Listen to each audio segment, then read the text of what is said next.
Part 1. The Desperate Hour.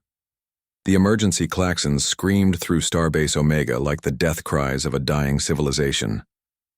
Admiral Zenth pressed his crystalline palm against the viewing port, watching the debris field that had once been the YAO, 3rd Defense Fleet drift past in the eternal darkness of space. Each twisted piece of metal represented hundreds of lives lost. Another failure in what seemed like an endless string of defeats. "How many ships did we lose this time?" Zenth asked, his translucent blue form reflecting the red warning lights that bathed the command center. Commander Lixa materialized beside him, her energy-based body flickering with distress patterns. "The entire fleet, Admiral. 43 vessels gone in less than an hour. The Harvester Swarm's adaptive technology has reached levels we cannot match." Zenth's crystalline features darkened. The Vorthak had been the galaxy's premier military, strategists for over 2 millennia. Their crystal-clear thinking and perfect tactical planning legendary throughout known space. Yet against the Harvester Swarm, all their expertise meant nothing. "That brings our total losses to 85% of all Coalition forces," rumbled Captain Rask from across the room. The massive Chithari warrior's 4 arms crossed over, his armored carapace, his compound eyes reflecting the tactical displays that showed system after system falling to the enemy. "My people have fought for 12,000 cycles, but we have never faced anything like this." The Harvester Swarm had appeared 6 months ago at the galaxy's edge, their ships unlike anything the Coalition had ever encountered. They were techno-organic, nightmares that could adapt to any weapon, learn from every tactic, and evolve their defenses in real time during battle. What started as reconnaissance skirmishes had become a systematic extermination of every Coalition fleet sent against them. "Show me the latest battle recordings," Admiral Zenth commanded. The holographic display activated, showing the final moments of the 3rd Defense Fleet. Coalition ships fired their most advanced plasma cannons, quantum torpedoes, and graviton pulse weapons at the approaching Harvester vessels. For a few moments it seemed like the attack was working. Then the enemy ships began to change. "Watch closely," Commander Lixa said, her energy form pulsing with barely contained frustration. "The moment our weapons make contact, their hull composition shifts. Their shields adapt. Within minutes, they become completely immune to whatever we throw at them." On the display, the Harvester ships absorbed the Coalition's most powerful weapons like sponges soaking up water. Then they returned fire with devastating efficiency, their biomechanical weapons tearing through Coalition shields as if they were made of paper. "It's impossible," Captain Rask growled. "They learn faster than we can adapt. Every strategy we develop, every new weapon we deploy, becomes useless within hours of first contact." Admiral Zenth turned away from the display, his crystal form refracting the light into rainbow patterns across the walls. The weight of command had never felt heavier. As the senior Coalition commander, the fate of 17 species rested on his decisions. Yet every decision led to more death, more defeat, more worlds consumed by the relentless swarm. "What's the status of the Proxima defense line?" he asked. "Holding barely," Lixa replied, accessing the tactical network through her energy-based consciousness. "But intelligence reports indicate a massive Harvester fleet is massing just outside the system. When they attack, it will be with overwhelming force." The Proxima defense line was humanity's home system, though most Coalition members barely considered humans a spacefaring species. They had only achieved faster-than-light travel 50 years ago and possessed technology that was primitive.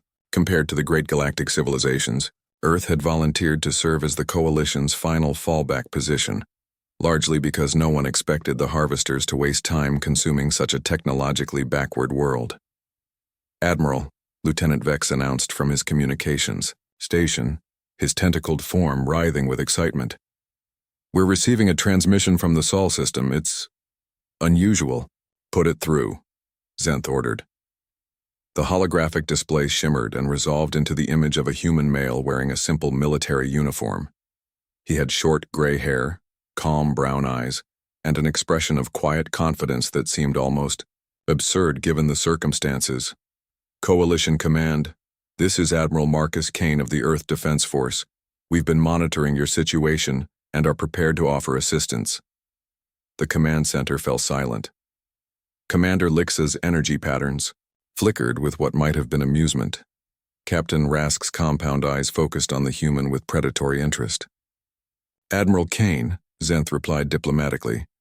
We appreciate Earth's offer, but I'm not sure your species understands the magnitude of the threat we're facing. The Harvester swarm has technology that surpasses even our most advanced systems. Kane's expression didn't change. With respect, Admiral Zenth, we understand exactly what we're facing. We've been studying Harvester tactics and technology for months. We believe we have a solution. A solution? Lixa materialized closer to the display, her energy form brightening with curiosity. The greatest minds in the galaxy have been working on this problem. What could Earth possibly offer that we haven't already tried? The human admiral smiled slightly. Sometimes the best solutions come from thinking differently rather than thinking harder. We'd like to request permission to dock with Starbase Omega. My tactical team has some ideas we'd like to share.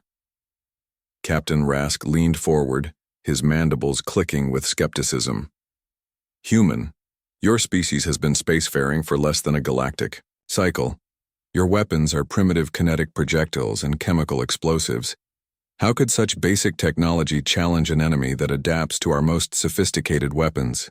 That's exactly why it might work, Kane replied calmly. The Harvester swarm has evolved to counter advanced energy-based civilizations. They've never encountered weapons like ours. Admiral Zenth considered the request. The coalition was desperate, facing complete extinction within days. Traditional tactics had failed utterly. Perhaps it was time to try something unconventional. Permission granted, Admiral Kane. Docking Bay 7 is cleared for your shuttle. Thank you, Admiral.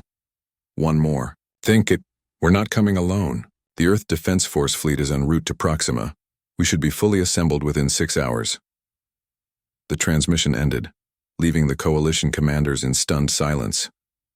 Did he say fleet? Rask rumbled. How many ships could Earth possibly have? According to our databases, Vex replied, checking his console, Earth has approximately 200 vessels of various classes, nothing larger than a kilometer in length, all using primitive propulsion systems. 200 ships against a Harvester armada of over 10,000, Lixa observed. Either they're incredibly brave or completely insane. Admiral Zenth gazed out at the stars, wondering if he had just made a terrible mistake. The coalition had lost hundreds of fleets to the Harvester swarm. What could one primitive human fleet possibly accomplish that the galaxy's greatest military forces could not? 3 hours later, the human shuttle docked with Starbase Omega. Admiral Kane emerged accompanied by 2 other humans. A woman with sharp, intelligent eyes who introduced herself as Commander Sarah Chen, and a younger man with calloused hands, named Captain David Torres. Admiral Zenth, Kane said, extending his hand in the human greeting gesture. Thank you for seeing us. The Vorthok Admiral touched the human's hand briefly, surprised by its warmth. Most advanced species had evolved beyond physical contact, but there was something reassuring about the gesture. Admiral Kane, I must be direct. We've lost 85% of our forces to the Harvester swarm. Their adaptive technology makes them effectively invincible. What makes you think Earth can succeed where we have failed? Kane exchanged glances with his officers before answering. Admiral, how long has your species been fighting wars? The question caught Zenth off guard. The Vorthak have had military conflicts for approximately 2,000 years, though most were resolved through superior strategy and technology. And the other coalition species? Captain Rask answered this time. The Chithari have been warriors for 12,000 cycles, but our conflicts were primarily territorial disputes with other warrior races. Similar timelines across all member species, Lixa added. Advanced civilizations tend to solve conflicts through diplomacy or technological superiority. Large-scale warfare is relatively rare in galactic history. Kane nodded slowly. Humanity has been at war with itself for over 10,000 years. We've never had the luxury of technological superiority or diplomatic solutions. Every weapon we've built, every tactic we've developed came from fighting enemies who were just as intelligent, just as determined, and just as creative as we were. Commander Chen stepped forward, activating a holographic display. We've analyzed every battle report from your encounters with the Harvester Swarm.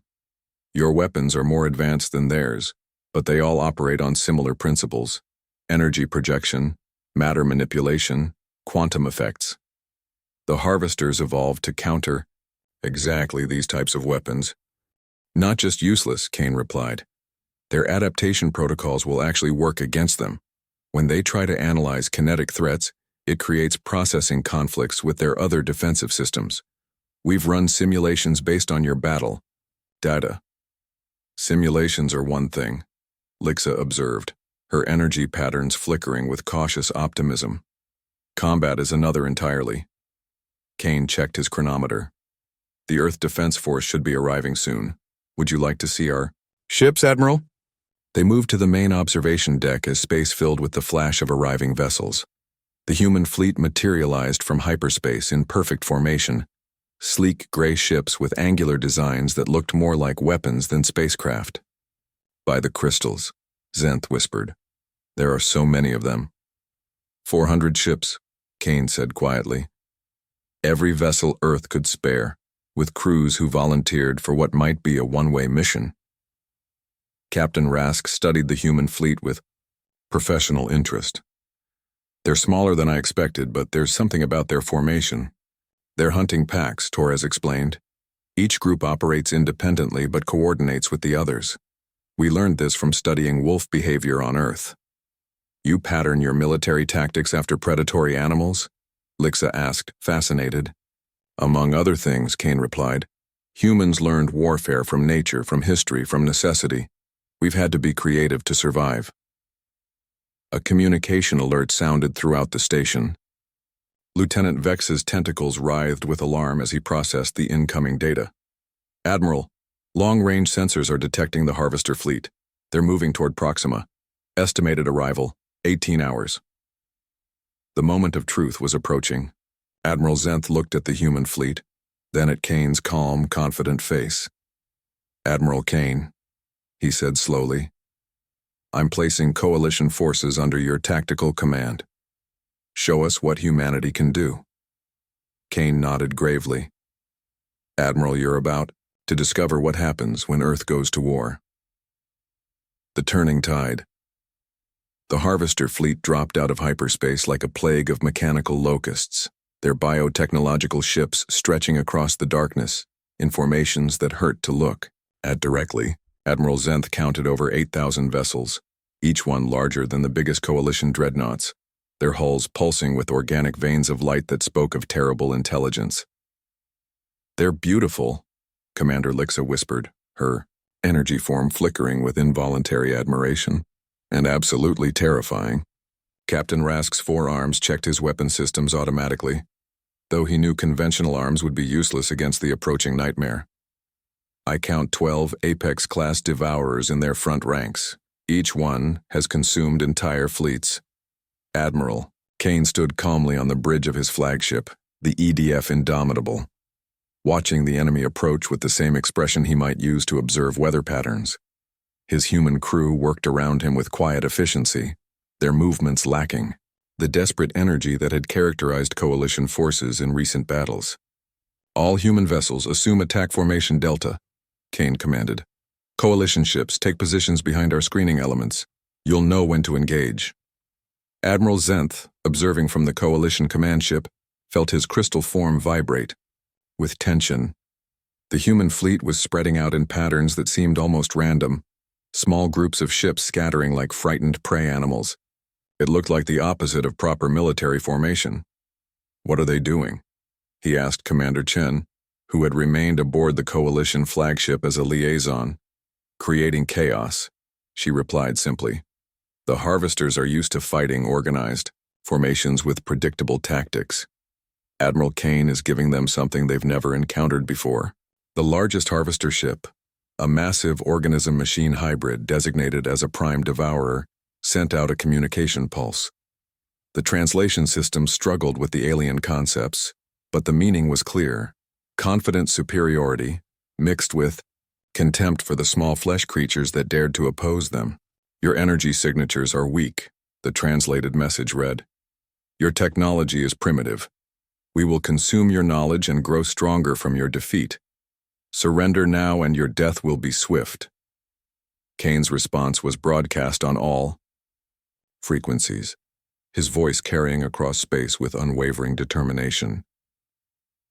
Unknown hostile fleet, this is Admiral Marcus Kane of the Earth Defense Force. You are trespassing in Coalition space. Withdraw immediately or face the consequences. The Harvester response came in the form of action rather than words. The Prime Devourer's biocannons charged with energy that registered off the scales of Coalition sensors, preparing to demonstrate why resistance was futile with a display of overwhelming firepower. But the shot never came. Instead, the space around the Prime Devourer suddenly filled with small, fast-moving objects that appeared on sensors as barely visible blips. The Harvester's point defense systems activated, energy beams lashing out to intercept what they assumed were missiles or torpedoes. The energy beams passed harmlessly through the incoming projectiles, which weren't generating any kind of electromagnetic signature. They were just pieces of metal accelerated to incredible speeds by magnetic rails aboard the human ships. The first tungsten rod hit the Prime Devourer's hull at 30 kilometers per second. The impact released energy equivalent to a small nuclear weapon, but concentrated into a point smaller than a human fist. The Harvester's bioarmor, designed to adapt to energy weapons and exotic matter, had no response protocol for simple kinetic force. The rod punched through the hull like a bullet through tissue paper, venting atmosphere and biological fluids into space. Before the massive ship could even begin to analyze the threat, 100 more rods followed. Impossible, Captain Rasky breathed, watching as the seemingly invincible Prime Devourer convulsed and died under the human barrage. They killed it in seconds. But the humans were just getting started. As the Harvester fleet began to react, human ships throughout the battle area opened fire with weapons the galaxy had not seen in millennia of warfare. Kinetic penetrators, chemical explosives, and fragmentation warheads tore through biomechanical hulls that had adapted to counter the most sophisticated energy weapons ever developed. All Coalition ships, Kane's voice came through the communication systems, engage at will. Their adaptation systems are overloaded trying to process our attacks. Admiral Zenth didn't hesitate.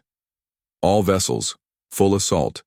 Show them what the Coalition can do. The remaining Coalition ships surged forward, their plasma cannons and quantum torpedoes suddenly effective again as the Harvester fleet struggled to maintain defensive protocols while their adaptation systems crashed under the load of analyzing completely foreign attack patterns. Commander Lixa materialized on the bridge of her energy ship, the Ethereal Dawn, and felt something she had never experienced before: the thrill of successful combat against a superior enemy. Her consciousness interfaced directly with her ship's weapon systems, sending streams of pure energy into Harvester vessels whose defenses were failing catastrophically. "This is incredible," she transmitted to the fleet. "Their adaptation matrices are in complete chaos. They can't process multiple simultaneous threat types." The battle became a masterclass in human tactical thinking. While Coalition forces engaged the enemy in direct combat, human ships moved in unpredictable patterns, striking from unexpected angles and withdrawing before the Harvesters could mount effective counterattacks. Captain Torres commanded a squadron of human destroyers that had been designed for one purpose: killing things in space as efficiently as possible. His ships carried no diplomatic equipment, no exploration gear, no scientific instruments. They were weapons, pure and simple, built by a species that had spent 10,000 years learning how to destroy its enemies. "Vampire Squadron target, the cluster at Grid 77, Torres commanded. "Hit them fast and hard, then get out before they can adapt." His ships accelerated at rates that would have killed most alien species, their crews protected by technologies developed to survive the brutal physics of human warfare. They launched spread patterns of kinetic rounds that bracketed their targets, ensuring that even if the Harvesters began to develop countermeasures, some of the projectiles would still find their mark. The Harvester response was unlike anything they had displayed in previous battles. Instead of their usual confident advance, they began to pull back, creating defensive formations and trying to buy time for their biocomputers to analyze the new threats. "They're retreating," Admiral Zenth observed with amazement. "In 6 months of warfare, they've never retreated." "They're not retreating," Kane corrected from his flagship.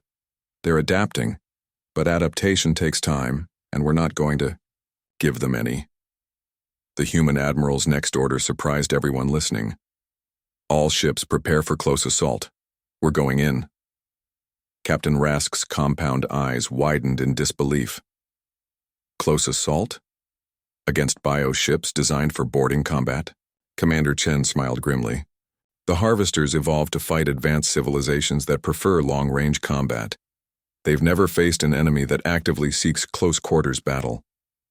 The human fleet accelerated directly toward the Harvester lines, their ships bristling with weapons designed for point-blank engagement.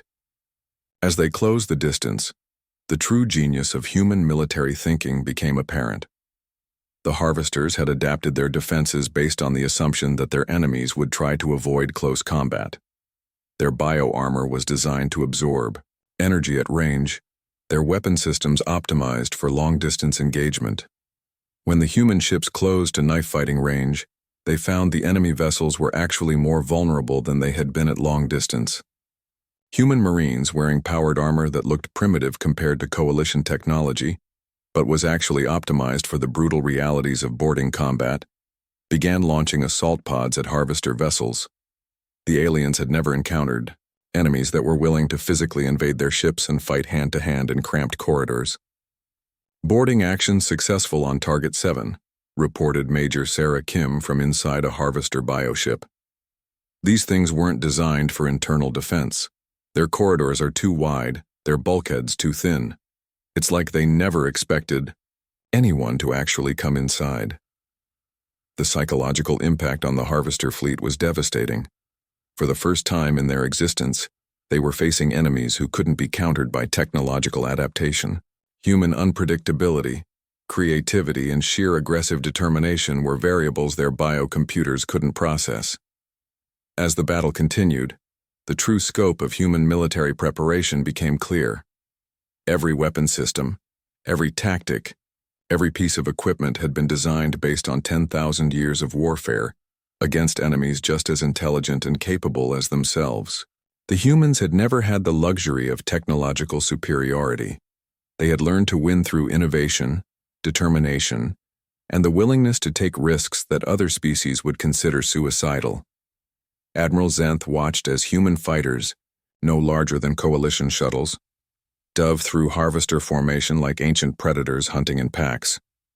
Their pilots pulled maneuvers that should have been impossible, using their ships as weapons when their ammunition ran out, ramming enemy vessels at speeds that turned both craft into expanding clouds of debris.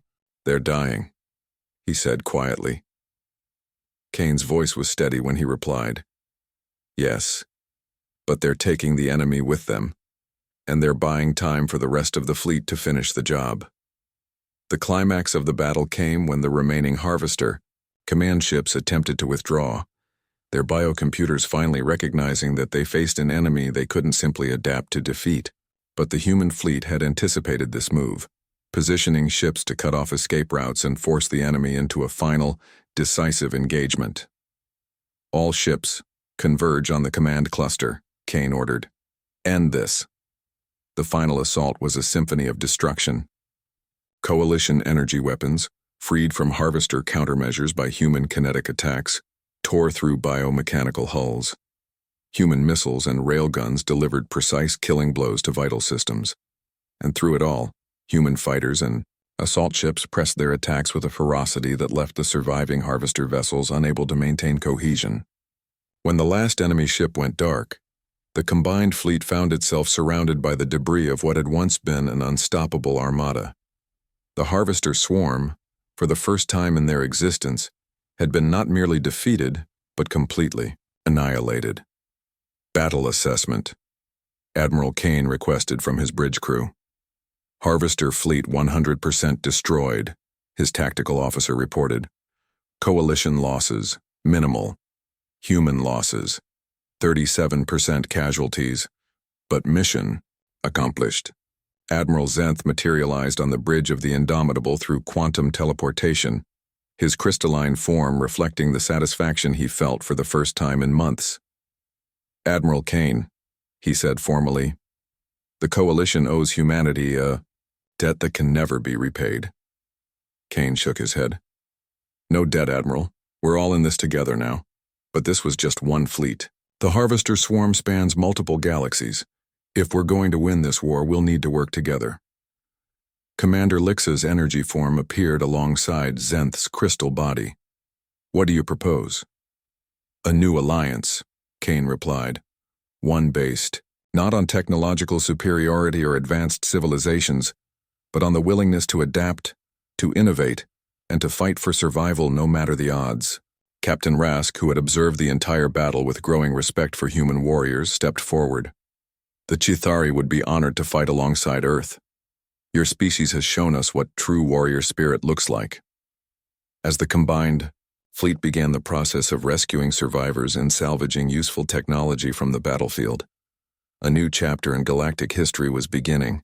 The arrival of humanity had changed everything. Where once the galaxy's defenders had relied on technological advancement and conventional tactics, they now had access to something far more valuable: the accumulated military wisdom of a species that had spent millennia learning how to win impossible battles through creativity, determination, and the refusal to accept defeat. The Harvester swarm would discover, to their ultimate regret, that they had awakened something in the galaxy that they had never encountered before: humanity's capacity for war. And when humans went to war, they didn't just fight to win. They fought to ensure their enemies could never threaten anyone again. The stars themselves would bear witness to what happened when Earth's children took their first steps onto the galactic stage, bringing with them 10,000 years of hard-won military knowledge and an absolute refusal to bow before any enemy, no matter how powerful they might seem. The galaxy would never be the same.